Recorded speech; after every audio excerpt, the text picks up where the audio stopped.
حضرت فضیل بن عیاض رحمۃ اللہ علیہ ڈاکو تھے، اور نیرے ڈاکو نہیں تھے، ڈاکوؤں کے سردار تھے۔ تو ارشاد فرماتے ہیں کہ میرا طریقہ یہ تھا کہ میں ایک پورے قافلے کی صورت میں حملہ کرتا تھا تو لوگ ڈرا کرتے تھے اگر کہ فضیل بن عیاض کے ڈاکوؤں نے حملہ کیا تو پھر نہیں بچتے۔ ایک دن گزر رہا تھا تو ایک قاری صاحب آیت پڑھ رہے تھے، لا تقنطوا من رحمت اللہ، اللہ کی رحمت سے کبھی نا امید نہ ہونا، ان اللہ یغفر الذنوب جمیعا، بے شک وہ سارے ہی گناہ معاف کر دے گا۔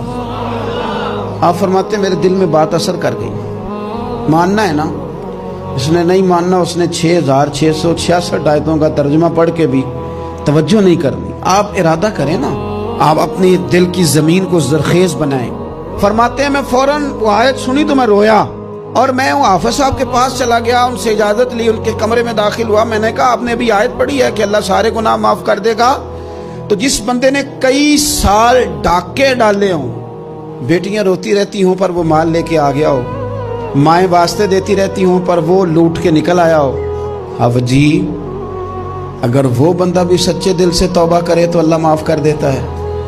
تو آفا جی کہنے لگے میں کون ہوتا ہوں تمہیں کوئی تفسیر بتانے والا، میں نے تو قرآن کی آیت پڑھی ہے، میرا رب کہتا ہے لا تقنطوا من رحمت اللہ، تم نے مایوس نہیں ہونا، تم آ جانا، معافی مانگ لینا، ان اللہ یغفر الذنوب جمیعا، اللہ سارے گناہ معاف فرما دے گا، اللہ سارے گناہ۔ تو یہ تو اللہ فرما رہا ہے۔ فضیل بن عیاض کہتے ہیں میں نے کہا ختم ہو گئی بات، توبہ بھائی۔ واپس آیا تو وہ میرے ساتھ جو تھے نا، ان سے میں نے کہا سردار نیا تلاش کر لو بھائی۔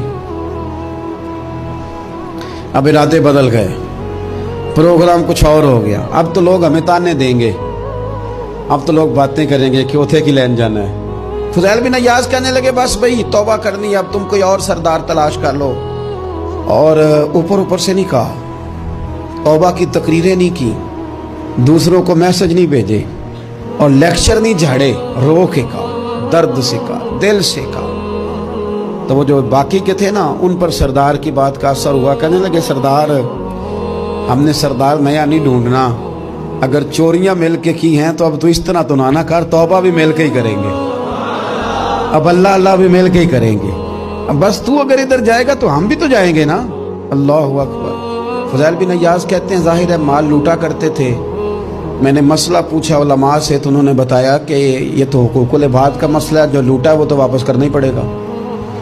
اب میں نے وہ پیسے جمع کیے، اب سارے تو میرے پاس تھے نہیں، جتنے میں دے سکتا تھا دیے، جو کھا چکا تھا وہ رہ گئے، ایک یہودی کے پیسے رہ گئے، اس کے گھر چلا گیا، میں نے جا کے اسے کہا میاں میں نے کر لیا توبہ، اور میں وہ فضیل بن عیاض ڈاکو ہوں جس کے تیرے گھر سے اتنا مال لوٹا تھا، میرے پاس پیسے کوئی نہیں، وہ پیسے لگ گئے، اب تو اس طرح کر مجھے معاف کر دے۔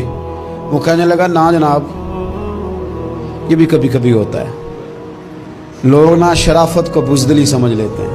فضیل بن عیاض سے کہنے لگا میں تو پیسے لوں گا، ایسے تو نہیں معاف کرتا۔ آپ فرمانے لگے پیسے تو کوئی نہیں، یہ سچی توبہ ہے۔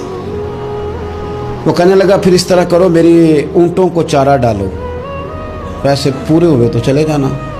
کل ڈاکو تھے، ابھی وہ تلوار چلانی آتی ہے، نیزہ چلانا آتا ہے، ڈٹنا آتا ہے، اعصاب مضبوط ہیں، مسئلہ کوئی نہیں، لیکن توبہ سچی کی ہے نا، یہ سچی توبہ والے لوگوں کا طریقہ ہے۔